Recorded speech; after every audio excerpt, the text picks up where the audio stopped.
Publicado em 1841, Os Crimes da Rua Morgue estabelece os fundamentos da literatura policial moderna. A obra introduz elementos que se tornariam centrais no gênero, como o detetive dotado de inteligência excepcional e o narrador observador. Com Poe, o mistério deixa de depender do acaso e passa a ser organizado e estruturado por meio de pistas e enigmas a serem resolvidos no decorrer da história. A narrativa se passa em Paris, no século XIX, e é conduzida por um narrador anônimo que, movido pelo amor à literatura, conhece um jovem nobre empobrecido chamado Auguste Dupin. Unidos pela busca de um livro raro, os dois desenvolvem uma amizade singular e passam a dividir um antigo casarão afastado da cidade. Eles vivem de forma modesta, quase reclusa. Dupin é apresentado como um homem de hábitos excêntricos. Dorme durante o dia e transforma a noite em seu território de domínio natural. À luz de velas, lê compulsivamente, estuda, reflete e percorre Paris em longas caminhadas noturnas, observando o mundo como poucos homens são capazes de fazê-lo. Sua inteligência não reside apenas no cálculo ou na lógica cartesiana. Dupin é o leitor voraz dos sinais do mundo.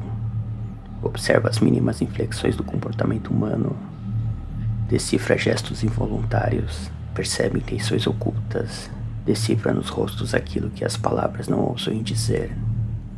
Para ele, a mente humana é um livro aberto.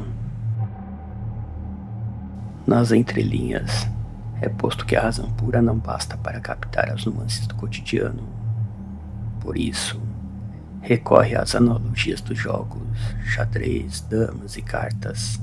Explica que enquanto o jogador comum se prende às regras visíveis e restritas ao jogo, o espírito verdadeiramente analítico observa o jogador em si, suas hesitações, seus padrões emocionais, suas motivações e seus impulsos inconscientes. A inteligência não é apenas lógica. Ela é também imaginativa. É uma inteligência que permite enxergar além do mecanismo. É nesse contexto que surge a notícia que altera o curso da narrativa. Em certa manhã, durante a leitura habitual dos jornais, Dupin se depara com a manchete: Crime extraordinário na Rua Morgue. Na madrugada anterior, por volta das 3 horas da manhã, gritos foram ouvidos no bairro de Saint-Roch. Duas vozes ecoavam em desesperos do apartamento no quarto andar. Uma feminina, outra impossível de identificar. Palavras foram pronunciadas, mas nenhum idioma pôde ser reconhecido. Quando vizinhos e guarda arrombaram a porta, encontraram uma cena de horror absoluto. A residência era ocupada por Madame L'Espanaye e sua filha, Camille L'Espanaye. O quarto estava devastado, móveis destruídos, gavetas reviradas e objetos espalhados pelo chão. Uma navalha ensanguentada repousava sobre uma cadeira. Camille foi encontrada morta, enfiada de cabeça para baixo dentro de uma chaminé, com marcas de estrangulamento e violência extrema. O corpo da mãe jazia no quintal, com o pescoço quase decepado, sinal de uma força colossal, desmedida e inumana. Durante a investigação, testemunhas relataram versões contraditórias. Todas elas ouviram duas vozes. Uma era claramente humana, a outra cultural e animalesca. Cada pessoa associou o som a um idioma diferente: francês, espanhol, italiano, russo. Mas nenhuma palavra fazia sentido.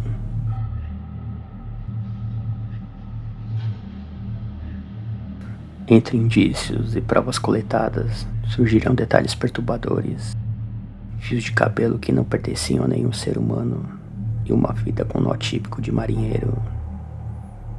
Ainda assim, A polícia, incapaz de compreender o caso, prende justamente Adolphe Lebon, que era um conhecido das vítimas.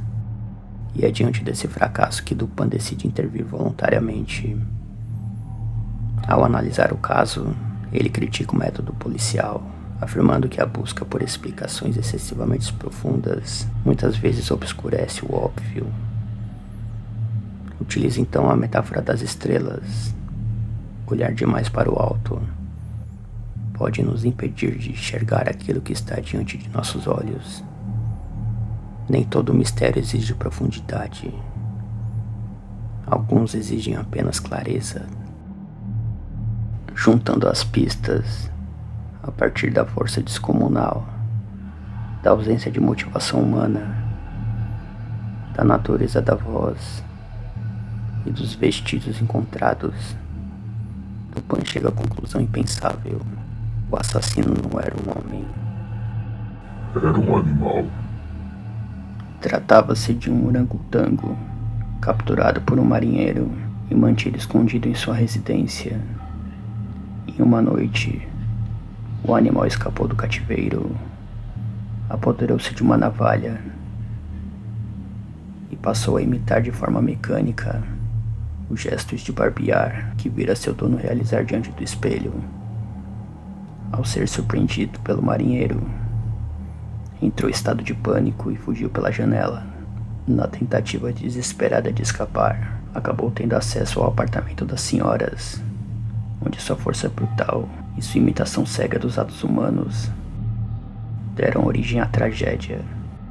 Desse modo, Dupin localiza o marinheiro, reconstrói os acontecimentos e prova a inocência do acusado. O verdadeiro responsável fora revelado não como um vilão moral, mas como um acidente trágico, uma fatalidade. O mistério é solucionado.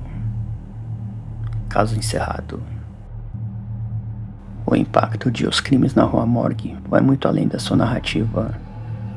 A obra estabelece o arquétipo do detetive analítico, do narrador observador e da investigação baseada na mente, influenciando diretamente personagens como Sherlock Holmes, Hercule Poirot e toda a tradição do romance policial que atravessaria os séculos.